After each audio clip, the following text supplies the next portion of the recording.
Good evening everyone. कैसे हैं आप लोग? हाँ जी सर। तो करंट अफेयर्स हम लोग डिस्कस कर रहे थे अप्रैल का। दो क्लासेस हो चुकी थी, कुछ करीब 30 क्वेश्चंस हम आपका इसमें डिस्कस कर चुके थे। ऑडियो वीडियो क्लियर है आप लोगों तक? हाँ जी सर, ऑडियो वीडियो सब चंगा सी। स्टार्ट करते हैं फिर आज का क्वेश्चंस। अच्छा, आज के करेंगे उससे पहले पिछले कुछ रिवाइज करेंगे, चेक कर लेते हैं कितना याद है। इसका आंसर दीजिए। अभी रिसेंटली में एक अमेंडमेंट बिल आया है, constitution ST order amendment bill. तो पर्पस ये है, एक ट्राइब है कुकी ट्राइब, उसको शेड्यूल ट्राइब में लाना है। ठीक है, सॉरी, एक ट्राइब है जिसको कुकी ट्राइब का सब ट्राइब बना के शेड्यूल ट्राइब की लिस्ट में इंसर्ट किया जा रहा है, तो उस ट्राइब का नाम पूछ रहा है। बिल्कुल करेक्ट आंसर इज दारलोंग।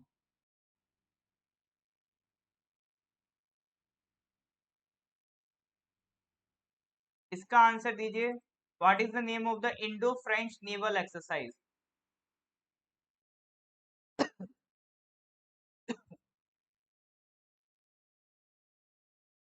इसका आंसर बताइए sir, Indo French naval exercise का।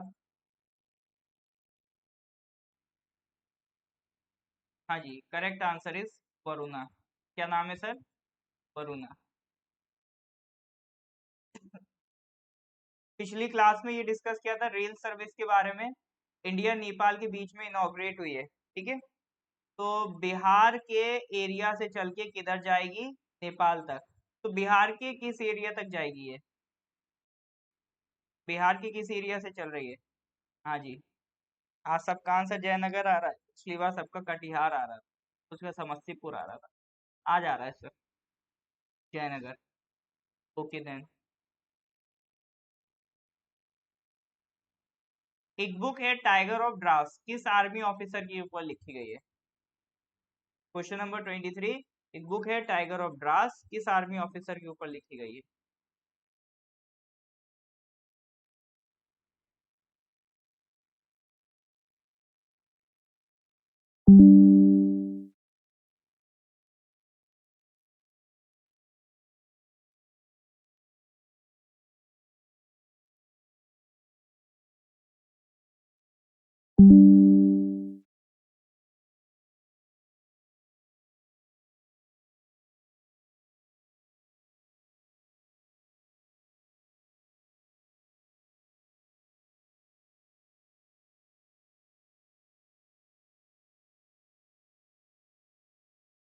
पीडीएफ बिल्कुल मिलेगा, अभी तक मार्च तक का पीडीएफ अपलोड हो चुका है, ठीक है। मार्च तक का जितना भी पीडीएफ है आपका नॉर्थ ईस्ट पीएससी की ऐप पर अपलोड हो गया है। उसमें फ्री स्टडी मटेरियल का सेक्शन होता है, वहां पर अपलोड हो गया है। व्हाट्सएप पे भी भेज दिया है। और इसका टेलीग्राम पे हम एक लिंक भी पिन कर देंगे, ठीक है। टेलीग्राम पे एक लिंक पिन कर देंगे जिसमें सारे करंट अफेयर्स के पीडीएफ आपको मिल जाएंगे।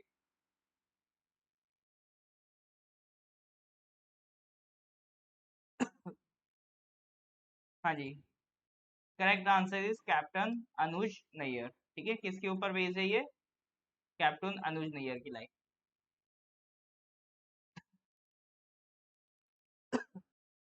इसका बताइए। Author of the new book decoding Indian babudom, who is the author of the new book title decoding Indian babudom? मतलब इंडियन ब्यूरोक्रेसी एक आम आदमी की नजर से।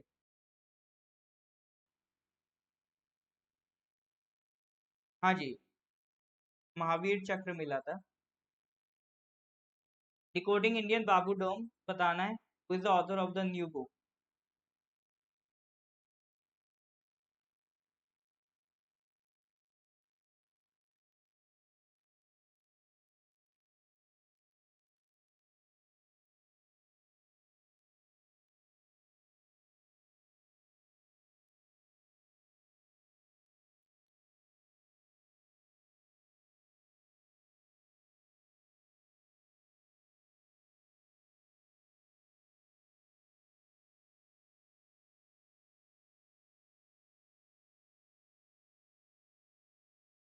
आंसर नहीं आ रहे?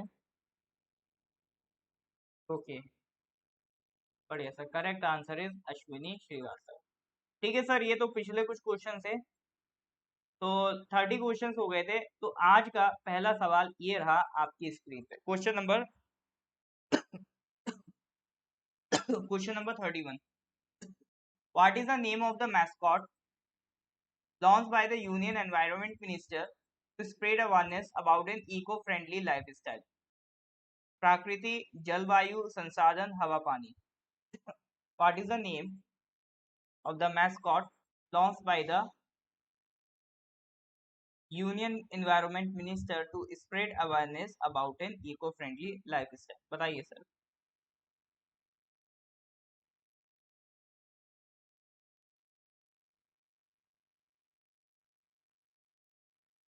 Mascot is kind of a sign. Mascot क्या होता है? एक साइन होता है, ठीक है, एक एम्बलम टाइप का जो किसी चीज को सिग्निफाई कर रहा हो।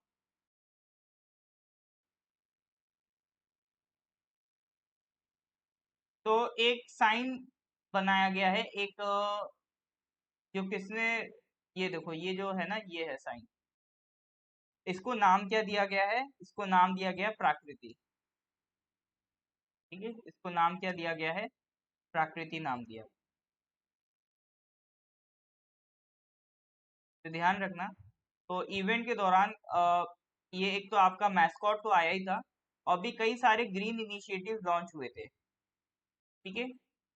ग्रीन इनिशिएटिव जैसे बोले तो एक national dashboard on elimination of single use plastic and plastic waste management, ठीक है। एक पूरा एक डैशबोर्ड बनेगा जिसमें आप क्या करेंगे? Single use plastic. Single use plastic कैसी होती है? जिसको आप फिर रिसाइकिल नहीं कर पाते, एक बार यूज होगे फिर वो वेस्ट होगी। मतलब वो जो बहुत ही थिन प्लास्टिक होती है, ठीक है, बहुत ही थिन प्लास्टिक होती है, उसको कहते हैं सिंगल यूज प्लास्टिक। उसको तो बिल्कुल एलिमिनेट कर देना है, और जो भी आपका प्लास्टिक वेस्ट जनरेट हो रहा है उसे मैनेज करना है, ठीक है। एक ये इनिशिएटिव लॉन्च किया गया है।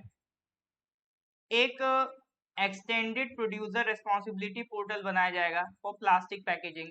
मतलब अगर कोई भी कंपनी प्लास्टिक की पैकिंग कर रही है तो ये उसकी रिस्पॉन्सिबिलिटी है कि वो पैकिंग लोगों के घर से इकट्ठा करके उसको रिसाइकिल करवाए, ठीक है।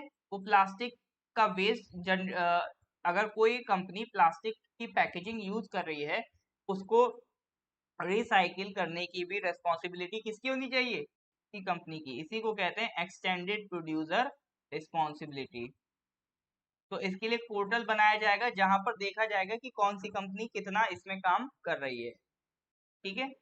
प्लास्टिक से रिलेटेड कोई भी दिक्कत है, कोई भी शिकायत है, तो उसके लिए एक मोबाइल ऐप बना दिया जाएगा जिससे सिटीजन चेक कर पाएंगे कि सिंगल यूज प्लास्टिक तो नहीं है, कहीं उनके एरिया में मैन्युफैक्चरिंग तो नहीं हो रही सिंगल यूज प्लास्टिक, इस तरह की चीजें, ठीक है। तो ये सारे स्टेप्स उठाए गए हैं in this initiative. Next question पे आते हैं, question number 32। Which Hindi poet will be awarded the prestigious Saraswati सम्मान 2021? Which Hindi poet will be awarded the prestigious Saraswati Samman 2022? तो इन 2021 बताइए सर।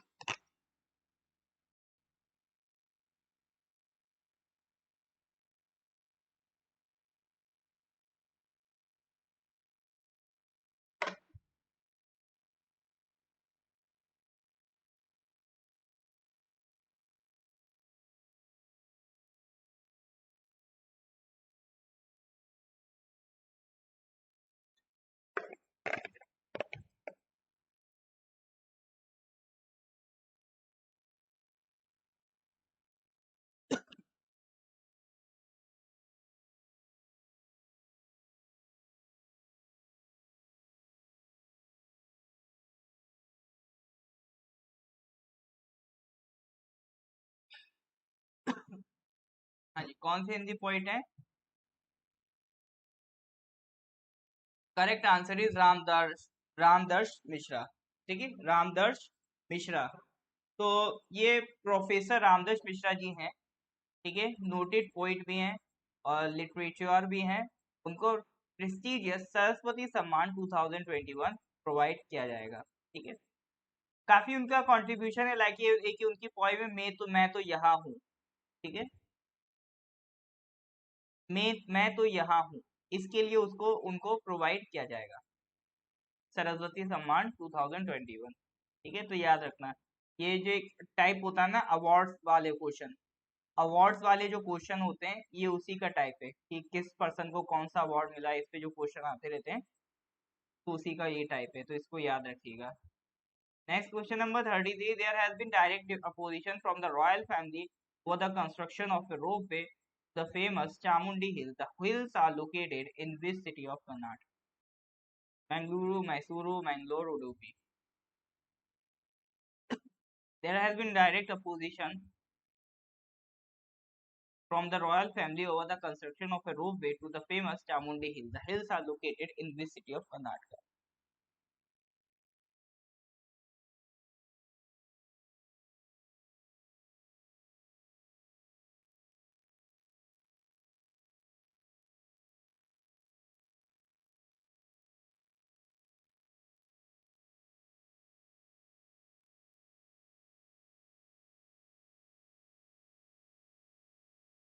चामुंडी हिल्स के बारे में पूछ रहा है सर। चामुंडी हिल्स कहाँ लोकेटेड है?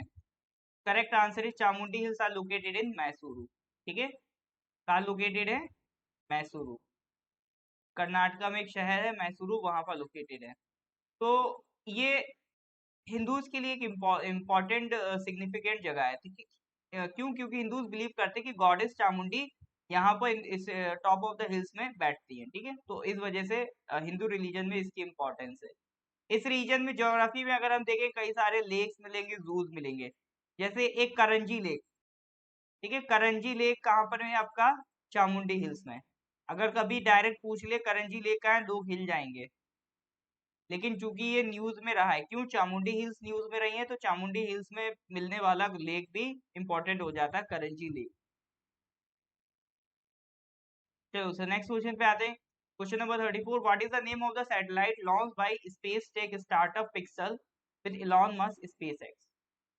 देखो स्पेस टेक्नोलॉजी में पहले क्या होता था, गवर्नमेंट काम करती थी, कंट्रीज काम करती थी, जैसे इंडिया की तरफ से इसरो है, ठीक है, और रशिया की तरफ से रॉसकॉमोस है, यूएसए की तरफ से आपका नासा है। बट धीरे धीरे प्राइवेट सेक्टर इसमें एंटर करने लगा। आज स्पेस फील्ड में नासा के अलावा और जो बड़ा सेक्टर काम कर रहा है, स्पेस एक्स। ठीक है, स्पेस एक्स है उनके पास। ऐसे इसरो में भी प्राइवेटाइजेशन है, तो सॉरी इंडिया में भी प्राइवेट कंपनीज एंटर करना स्टार्ट कर दिए। उनमें से एक कंपनी का नाम है पिक्सल। ठीक है, एक स्पेस टेक स्टार्टअप है पिक्सल। तो उसने इलॉन मस्क की स्पेस एक्स के साथ मिलके एक सैटेलाइट लॉन्च करी है। अब चूंकि ये पिक्सल इंडिया का स्टार्टअप है, ठीक है, इसलिए न्यूज इंपॉर्टेंट हो जाती है कि अगर यूएसए में भी स्पेस एक्स जैसे कंपनीज डेवलप हो रही है, तो इंडिया में भी डेवलप हो रही है। और स्पेस टेक में ऐसा नहीं है सिर्फ पिक्सल डेवलप हो रही है, और भी कई सारी स्पेस टेक कंपनीज इंडिया में स्टार्टअप्स हैं जो आगे बढ़ रहे हैं। तो लेकिन पिक्सल का नाम इसलिए आ गया क्योंकि इसने इलॉन मस्क की इतनी बड़ी कंपनी स्पेस एक्स के साथ मिलकर एक सैटेलाइट लॉन्च करी। बस वो इस सैटेलाइट का नेम पूछ रहे हैं। सरोजनी नाम है? पक्का?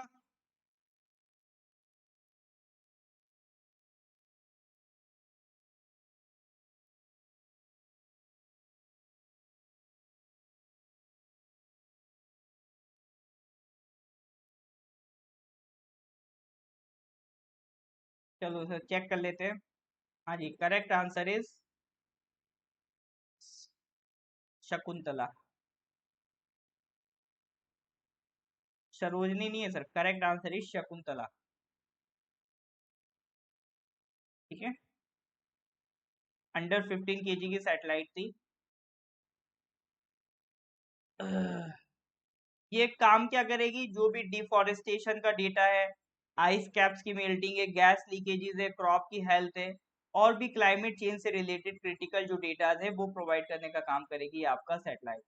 लो ऑर्बिट इमेजिंग सैटेलाइट है, बेंगलुरु हेडक्वार्टर स्टार्टअप है पिक्सल ने इसको बनाया है। ठीक है, तो ये इन्होंने पिक्सल ने ये एक्चुअली पिक्सल ने क्या था, ये सैटेलाइट बनाई थी, फिर ये चले गए स्पेस एक्स के पास, ये स्पेस एक्स यार हमारी सैटेलाइट लॉन्च कर दो। ठीक है, हमें करंट अफेयर्स के क्वेश्चन में आना है। ठीक है, तो ये स्पेस एक्स के पास चले गए और इनकी सैटेलाइट लॉन्च कर दी। ऑल राइट सर, चलिए तो कभी पिक्सल नाम सुन लो तो मतलब इतना थोड़ा आइडिया रहना चाहिए कि पिक्सल एक इंडिया का स्टार्टअप है, कर्नाटका बेस्ड स्टार्टअप है।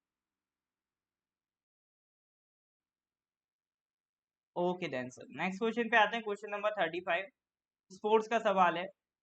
Prestigious 12th hockey India senior man national championship 2000, ठीक है, सीनियर मैन नेशनल चैंपियनशिप, ठीक है, हॉकी की नेशनल चैंपियनशिप से रिलेटेड सवाल है। ये जस्ट अभी स्टार्ट हुआ है, तो ये किस सिटी में स्टार्ट हुआ है ये पूछ रहा है। मोहिनी, अब तो बता दिया सर। शकुंतला, अब क्यों मोहिनी याद आ रही?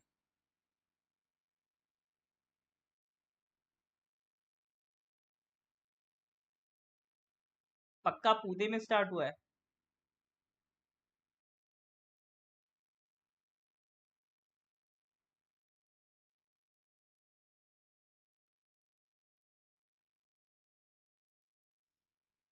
अरे भाई, एप्पल मैंगो, आप पहले डिसाइड तो कर लीजिए, आप एप्पल हैं कि मैंगो हैं।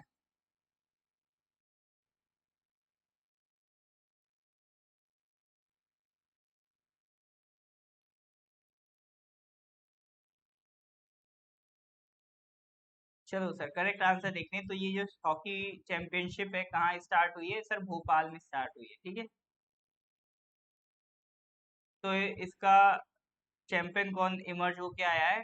हरियाणा इमर्ज होके आया है, ठीक है। नेशनल चैंपियनशिप है, कहाँ पर स्टार्ट हुई है आपका? पहली बार इसके लिए एक ट्रॉफी हरियाणा ने जीती। अभी तक मतलब हरियाणा में सिर्फ बॉक्सर्स निकल रहे थे, अब हॉकी प्लेयर्स भी निकलेंगे तगड़े तगड़े। चलिए सर, नेक्स्ट क्वेश्चन पे आते हैं, question number 36। Defence minister Rajnath Singh launch the Mehar Baba competition to aimed at the growth of which industry? बताइए सर।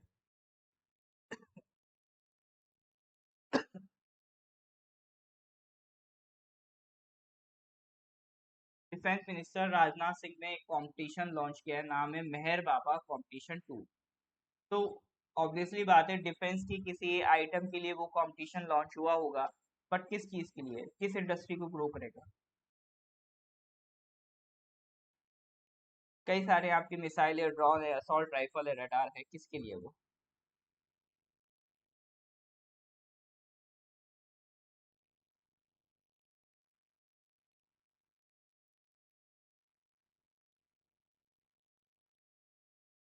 ड्रोन, पक्का? आज पता नहीं, मुझे लग रहा है आपके, आप लोग के सवाल ज्यादा गलत हो रहे हैं क्या?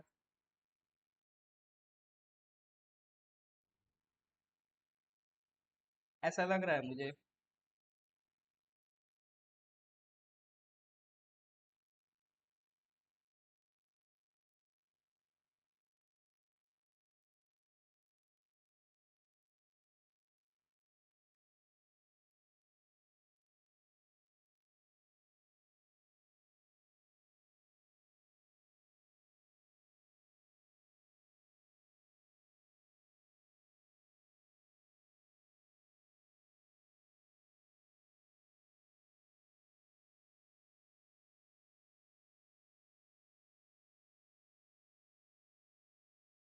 रडार।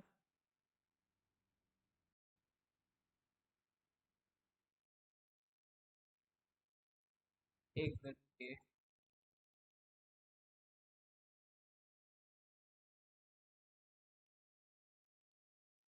अभी ठीक है। कल लगा रहे हैं, जिस दिन लग जाता सर लग जाता, जिस दिन नहीं लग जाता उस दिन नहीं लगता है। जिस दिन सर लग जाता उस दिन आपको लगता सब आता है, जिस दिन नहीं लगता उस दिन लगता सर नहीं आता है। कोई दिक्कत नहीं, कुछ भी करो, आंसर दो आप, ठीक है। आंसर दो, गलती हो कोई दिक्कत नहीं, ठीक है, जो भी गलतियां करनी यही कर डालो। मैं तो कहता हूँ ये पोर्टल बना लो कि जितनी गलतियां बिखेरनी है सब इधर ही आके बिखेर दो, ताकि एग्जाम में जाओ तो सिर्फ एग्जाम में उड़ के आओ, नंबर लेके आओ। ड्रोन इंडस्ट्री के लिए बनाया है, ठीक है। तो मेहर बाबा कंपटीशन 2 है, और उसका बनाया गया for a swarm drone based system to detect foreign objects on aircraft operating surfaces, ठीक है। ये किसको फायदा देगा आपका? ड्रोन इंडस्ट्री को फायदा देगा। ओके सर, नेक्स्ट क्वेश्चन पे आते हैं, question number 37। Sarhul festival is the most popular tribal celebration across which state? देखो ये लोकल एरिया के फेस्टिवल्स हो गए, ये आपके उनके लैंग्वेजेस वगैरह हो गए, तो ये कल्चर से रिलेटेड जो भी चीजें हैं, अगर आप इंडिविजुअली पढ़ने बैठोगे तो एक पूरा बर्डन बना लोगे, पाइल अप कर लोगे। बट करंट अफेयर्स में साथ ही साथ उनको पढ़ते चलोगे, फिर ये आपको दिक्कत नहीं देंगे। ठीक है, फिर एक एक करके, जैसे आज मान लो सरहुल फेस्टिवल के बारे में आया, तो आज आपने याद कर लिया सरहुल फेस्टिवल। ठीक है, भले ही बाकी कुछ भी नहीं याद ना हो, लेकिन ऐसे धीरे धीरे आगे कभी और कोई फेस्टिवल होगा, वो न्यूज में आ जाएगा, उसको याद कर लोगे। ऐसे कर करके आपको पता नहीं चलेगा कब आपको मेजोरिटी ऑफ द फेस्टिवल्स याद हो जाए। ठीक है, तो यही एक तरीका होता है पढ़ने का। करंट अफेयर्स इसीलिए आपके लिए बहुत, मतलब एक वरदान भी कह सकते हो अपने लिए, इसको बर्डन मत लो, है ना। बर्डन नहीं लो इसे, इसको वरदान मानो, आप ब्लेसिंग्स मानो कि ये आपके कई सारे सब्जेक्ट्स को एक जगह लाके कंपाइल कर देते हैं। इसको पढ़ने के बहाने आपको और सब्जेक्ट्स पढ़ने का मौका मिल जाता है, इसको ऐसे देखो। ठीक है, ऐसे मत देखो कि ये सर क्या है, मतलब एक और बर्डन पड़ गया, फिर बर्डन नहीं है आपके। प्लस इसमें ये उन लोगों को भी एलिमिनेट कर देता है जो सालों से तैयारी कर रहे हैं। अब मान लो जो पर्सन 4 साल से सिर्फ जीके पढ़ रहा है, तो सोचो कितना स्ट्रांग होगा। आपने सिर्फ 1 साल पढ़ा है, तो ऐसे लोगों को भी डिफीट करने में ये आपको हेल्प करता है, क्योंकि करंट अफेयर्स तो आप कितनी एक्सपर्ट हो, हर साल बदलता है, पढ़ना ही पड़ेगा हर साल। चलो जी, सरहुल फेस्टिवल आपका कहाँ का है? झारखंड में। ठीक है, वहाँ की जो,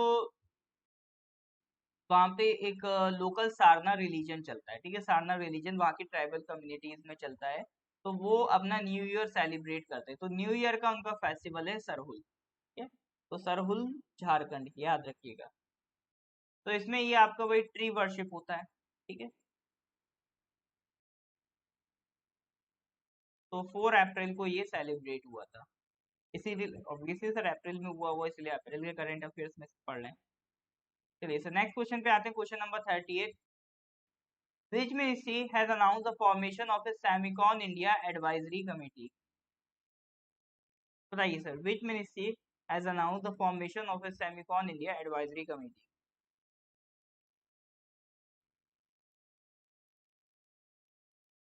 हाँ जी, शुक्रिया उपांग जी। देखो जब यहाँ स्टार्ट नहीं किया था ना, तभी मैंने सोच लिया था कि करंट अफेयर्स आपका इतना यहाँ पे ऐसा बना देंगे प्रीमियम लेवल का कि अरुणाचल में मिलेगा नहीं कहीं।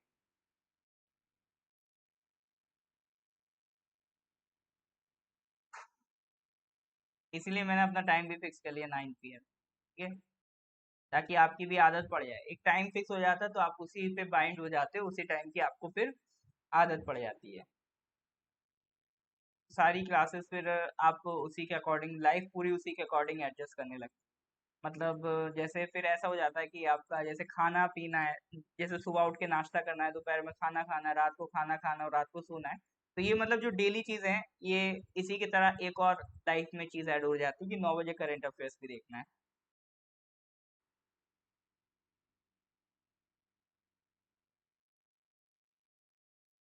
All right sir, correct answer क्या है इसका? Which ministry has announce the formation of the Semicon India advisory committee?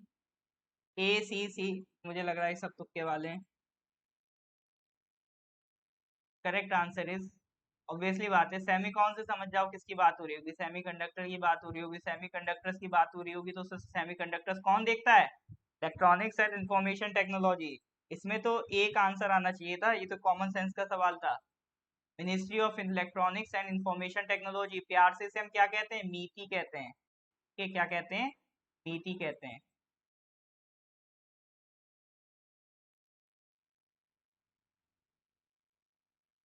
तो ये एडवाइजरी कमेटी करेगी क्या? देखो इंडिया को सेमीकंडक्टर्स में इंडिपेंडेंट होना है, ये हमारे प्रधानमंत्री का सपना है कि सेमीकंडक्टर का पूरा हब हिंदुस्तान में बने।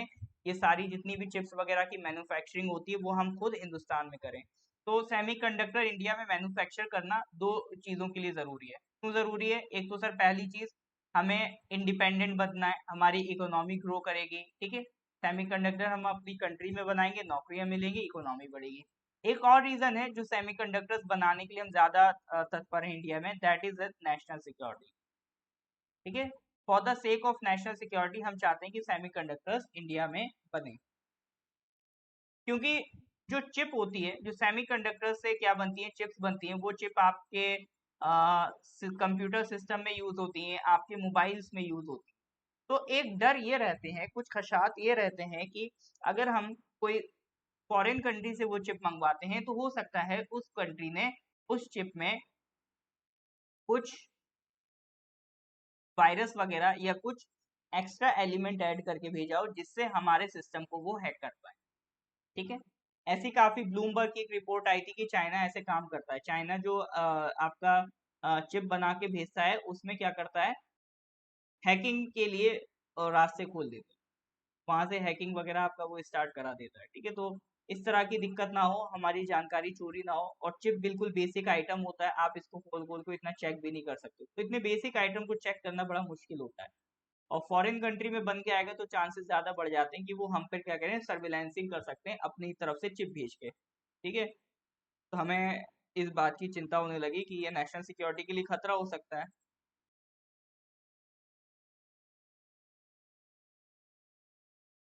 हाँ, चलिए, तो बढ़िया बात है, बहुत बढ़िया उपांग जी, ये जानकारी हमारे साथ साझा करने के लिए। ठीक है, ध्यान रखिएगा। तो इकोनॉमी तो है ही पर्पस सेमीकंडक्टर में इंडिपेंडेंट होने के लिए, एक रीजन नेशनल सिक्योरिटी।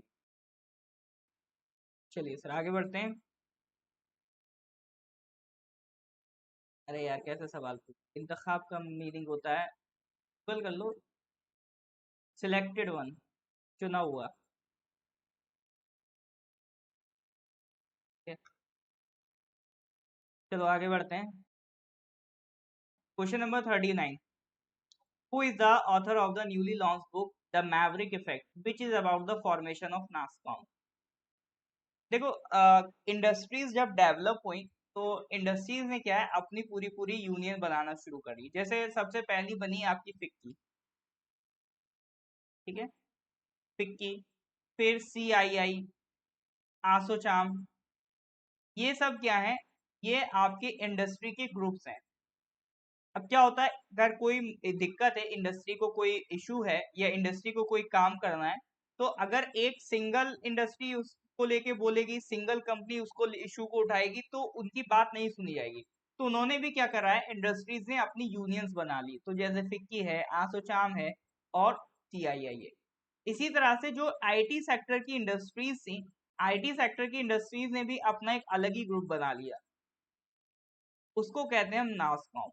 ठीक है, IT सेक्टर की इंडस्ट्रीज की एक अलग ही ग्रुपिंग है, उसको सर हम क्या कहते हैं, नासकॉम। तो वही वो पूछ रहा है। तो एक किताब है नासकॉम की फॉर्मेशन से रिलेटेड है, द मैवरिक इफेक्ट, उसके ऑथर का नाम पूछ रहा है, बताइए सर। दुर्जॉय दत्ता, पक्का? दुर्जॉय दत्ता नहीं है भैया, दुर्जॉय दत्ता फिक्शनल राइटर है, कि फिक्शंस पढ़िए आप, तो गाने बन गए आप, नाम वो कहाँ नासकॉम वासकॉम देखेंगे। ठीक है, चलिए, तो correct answer is Harish Mehta है, India's IT revolution the maverick effect. किसने लिखी है सर? ये नासकॉम की फॉर्मेशन के ऊपर है, ये किसने लिखी है? हरीश मेहता ने लिखी है। इंपॉर्टेंट किताब है, इसका पढ़ो ना पढ़ो आपके ऊपर है, नाम जरूर याद रखना इसके ऑथर। ठीक है, चलिए सर, नेक्स्ट क्वेश्चन पे आते हैं। Question number 40, the 6 member monetary policy committee kept the repo rate unchanged at 4%. MPC was formed under which act? बताइए।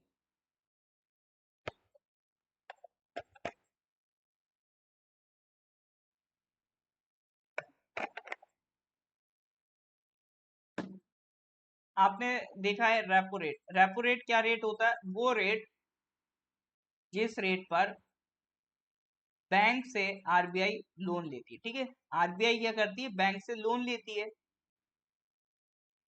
सॉरी सॉरी, उल्टा बोल गया, RBI से लोन लेती है बैंक। ठीक है, जिस रेट पर, जिस इंटरेस्ट रेट पर बैंक RBI से लोन लेती है उसे क्या कहते हैं, रेपो रेट।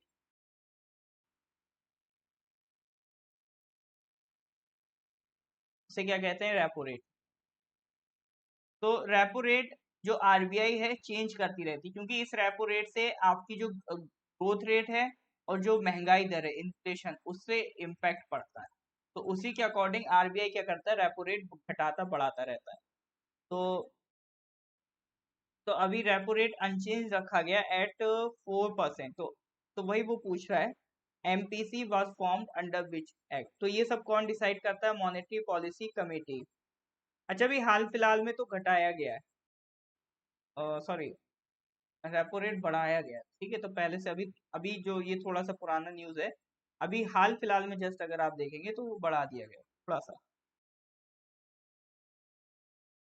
वो पूछ रहा है मॉनेटरी पॉलिसी कमेटी ये डिसाइड करती है, तो वो किस एक्ट के तहत बनी है, बताइए।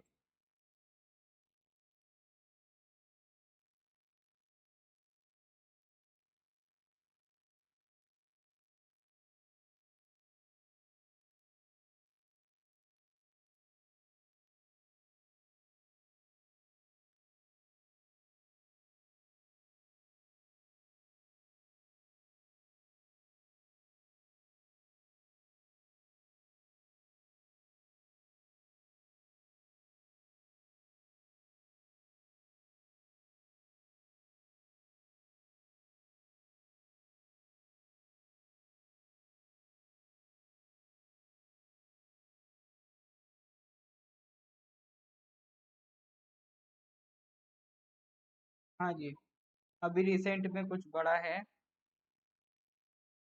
हाँ, अभी रिसेंट में 0.4% बढ़ा है। 0.4। देखो, ये सवाल कभी नहीं आएगा। ये क्वेश्चन मैं चेक कर लूंगा कि अनचेंज तो नहीं होना चाहिए, अभी रिसेंट में बढ़ा है, ठीक है। तो ये सवाल तो कभी नहीं आएगा कि रेपो रेट कितना हो गया है, क्योंकि क्वार्टरली चेंज होता है, तो हर 3 महीने पे इसको हम चेंज करते हैं, ठीक है। तो ये पूछ रहा है कि जो मॉनेटरी पॉलिसी कमेटी जो इसको डिसाइड करता है, वो किस एक्ट के तहत बना है। वो किस एक्ट के तहत मॉनेटरी पॉलिसी कमेटी लिखा है, किस कानून में लिखा है मॉनेटरी पॉलिसी कमेटी, लिखा भी है कि नहीं लिखा है? ये लिखा है आरबीआई एक्ट 1934, ठीक है। तो मॉनेटरी पॉलिसी कमेटी जो है वो कहाँ लिखी है? आपकी आरबीआई एक्ट 1934। तो मॉनेटरी पॉलिसी कमेटी कौन बनाता है सर? सेंट्रल गवर्नमेंट बनाती है, और इसको लीड करते हैं आरबीआई के गवर्नर, ठीक है। तो इसमें कुछ मेंबर्स आपके आरबीआई के होते हैं, और कुछ आपके सेंट्रल गवर्नमेंट के मेंबर्स होते हैं। वो आपस में मिलकर फिर डिसाइड करते हैं कि क्या डिसीजन लेना चाहिए, ठीक है। तो इसमें आरबीआई प्लस गवर्नमेंट दोनों तरफ से मेंबर्स आते हैं, और दोनों तरफ से मिलके फिर जो कमेटी बनती है उसे हम कहते हैं मॉनेटरी पॉलिसी कमेटी। और ये मेंशन्ड है आपका आरबीआई एक्ट 1934, ठीक है। आरबीआई एक्ट 1934 में ये मेंशन्ड है। तो ये कैसी बॉडी हो गई? ये हो गई आपका सर स्टैट्यूटरी। चलिए, ये तो मॉनेटरी पॉलिसी कमेटी की बात हो गई जो ये डिसाइड करती है। अब मेन मुद्दा सर आता है रेपो रेट का। तो मेरे को ये बताओ, अगर जैसे आरबीआई ने अभी मान लो रेपो रेट बढ़ा दिया, ठीक है, तो क्या चांसेस हैं उससे महंगाई पे क्या असर पड़ेगा? महंगाई बढ़ेगी कि घटेगी?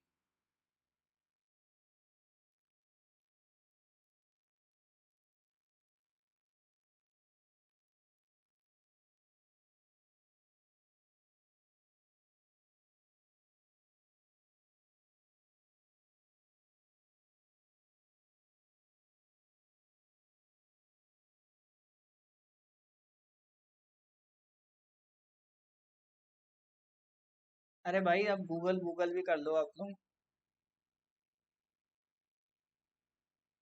दिल्ली में बारिश नहीं हो रही, दिल्ली की इतनी किस्मत अच्छी नहीं।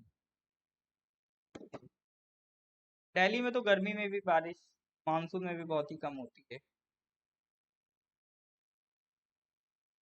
महंगाई पे क्या असर पड़ेगा? इन्फ्लेशन विल इंक्रीज और डिक्रीज। चलो, आप खुद बताना। देखो, बैंक से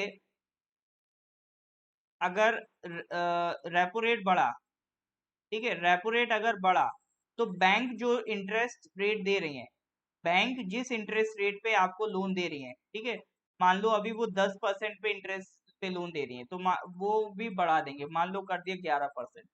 बैंक का भी इंटरेस्ट रेट क्या हो जाएगा? बढ़ जाएगा।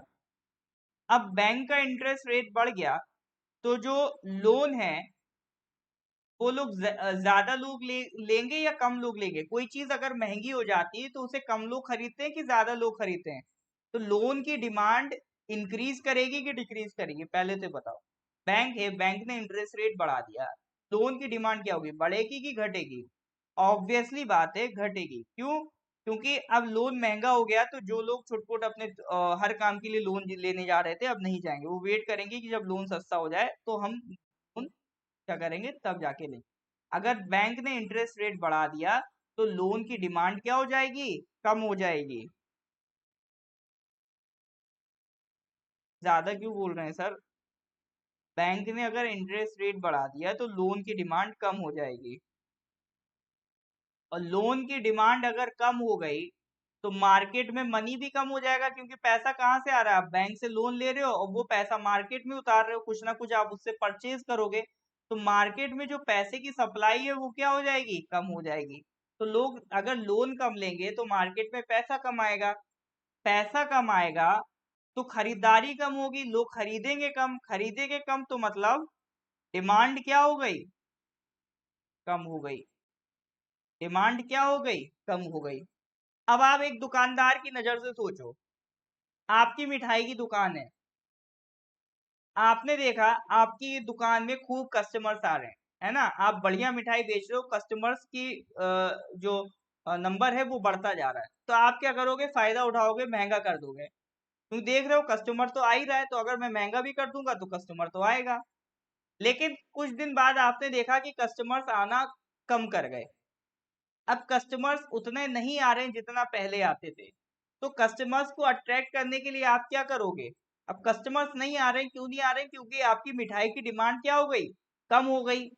अब जो भी रीजन रहा हो, डिमांड कम हो गई, तो अब उसको मेंटेन करने के लिए आप क्या करोगे, प्राइस को घटा दोगे, आप बोर्ड लगा दोगे आज मिठाई पे 50% ऑफ, तो भीड़ क्या होगी, एकदम से आप बढ़ाने की कोशिश करोगे।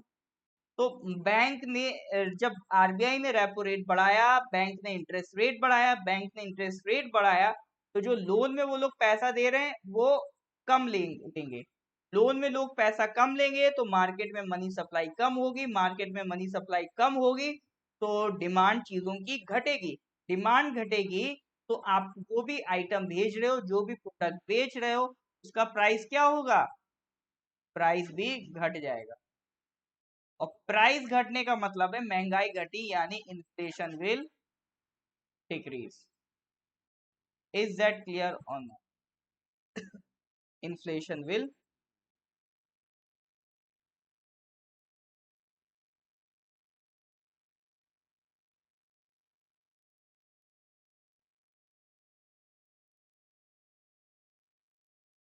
मार्शल जी पहले इसको कॉम्प्लिकेट मत करिए, ऐसे पहले समझिए, इन्फ्लेशन से समझिए, बाकी तो देखिए फिर पूरी इकोनॉमी है, अगर इसी को पढ़ेंगे तो फिर हम इसी को पढ़ते रह जाएंगे।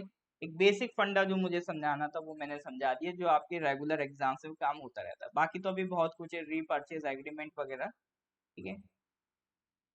तो सीधा से याद रखना, अगर रेपो रेट बढ़ेगा महंगाई घटेगी, ठीक है।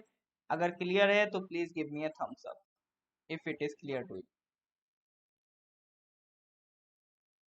अरे देखो, आपके ये जो पर्सनल सवाल है ना कि नाम का मतलब क्या है, मोहर्रम फेस्टिवल ऑफ ऑल मुस्लिम, ये आप मेरे से अलग से व्हाट्सएप नंबर ले लो मेरा, उसमें आप अलग से पूछ लेना, आराम से मैं सब समझा दूँ, ठीक है।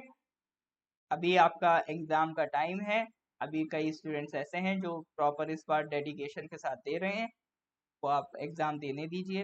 ये जो आपके क्वेश्चन है इनका हमारे क्या कहते हैं, एग्जाम से कोई लेना देना नहीं है, ठीक है। एक दो क्वेश्चन होता है तो चलो मैं ले लेता हूँ, लेकिन आप शायद पूरी लिस्ट बना के आए हैं, ठीक है, तो वो आप लिस्ट आराम से मेरे से पूछते रहना, ठीक है। अब वो अभी क्लास में पढ़ लीजिए। चलिए sir, repo rate interest rate को कहते हैं, रेपो रेट का मतलब है इंटरेस्ट रेट, ठीक है,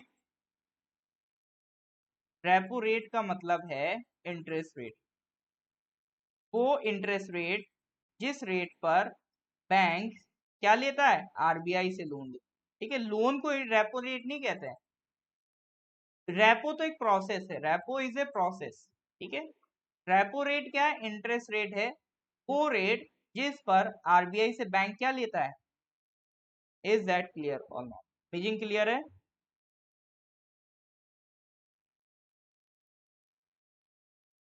is that clear or not? Clear है? All right sir. Question number 41, global wind report 2022 has been release by which organisations?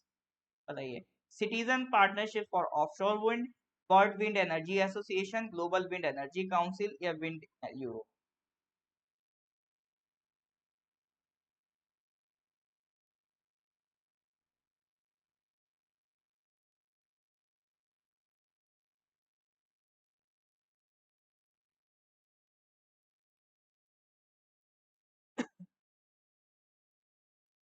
Global Wind Report 2022 has been released by which organization?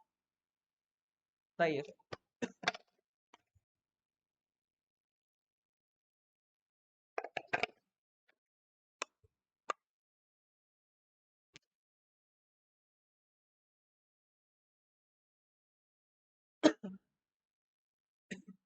Global wind report 2020।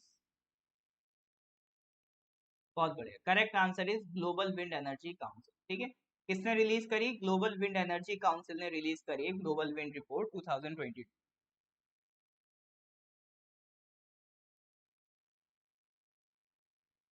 तो wind sector को बढ़ावा देने के लिए ये council बनाई गई है। ठीक है, 2005 में बनाई गई थी विंड सेक्टर को बढ़ावा देने के लिए। तो ग्लोबल विंड रिपोर्ट ये हर साल रिलीज करते हैं। तो ये रिपोर्ट कहती क्या है?